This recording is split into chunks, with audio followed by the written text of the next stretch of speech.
Hi friends, అందరికీ నమస్కారం. ముందుగా ఈ వీడియో చూసి చిన్న లైక్ చేయండి, సబ్స్క్రైబ్ చేయండి, వీలైతే నలుగురికి షేర్ చేయండి. ఈ సివిల్స్ మెయిన్స్ ఫలితాలు విడుదల. సివిల్స్ మెయిన్స్ 2025 బుధవారం యూపీఎస్సీ విడుదల చేసింది. దేశవ్యాప్తంగా 2736 మంది అభ్యర్థులు ఇంటర్వ్యూకు అర్హత సాధించారు. 2736 మంది సివిల్స్ అభ్యర్థులు ఇంటర్వ్యూకు అయితే అర్హత సాధించడం జరిగింది. ఇందులో మన తెలంగాణ నుంచి 80 మంది ఉన్నారు.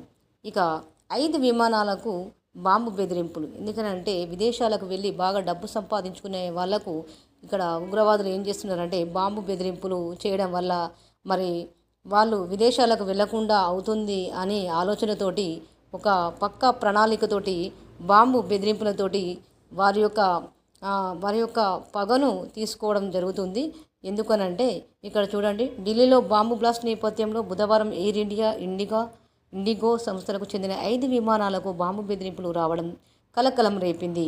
ఎందుకనంటే బాంబు బ్లాస్టింగ్ అవుతుందంటే ఎవరైనా ప్రయాణం చేస్తారా?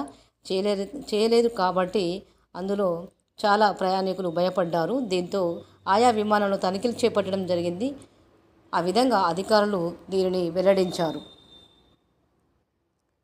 చైనాలో కూలిన భారీ వంతెన, అంటే చాలా కొండ అంచున కట్టినటువంటి భారీ వంతెన, ఈ 758 మీటర్ల పొడవు ఉన్నటువంటి వంతెన, దీని పేరు హాంగ్కి బ్రిడ్జి, కుప్పకూలింది. కొండ అంచున ఉన్న మట్టి దెబ్బలతో సహా పెద్ద శబ్దంతో వంతెన కూలింది. దుమ్ము ధూళి భారీగా గాలిలోకి లేవడం జరిగింది.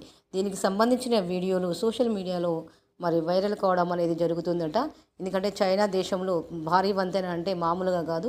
ఎలాంటి ప్రాణ నష్టం జరగలేదు. ముందుగానే పసిగట్టి ప్రమాదాల నివారణ కొరకు హెచ్చరిక అనేది ఇవ్వడం జరిగింది. ఓకే ఫ్రెండ్స్, ఈ వీడియో కనుక నచ్చినట్లయితే లైక్ చేయండి, సబ్స్క్రైబ్ చేయండి, వీలైతే నలుగురికి షేర్ చేయండి.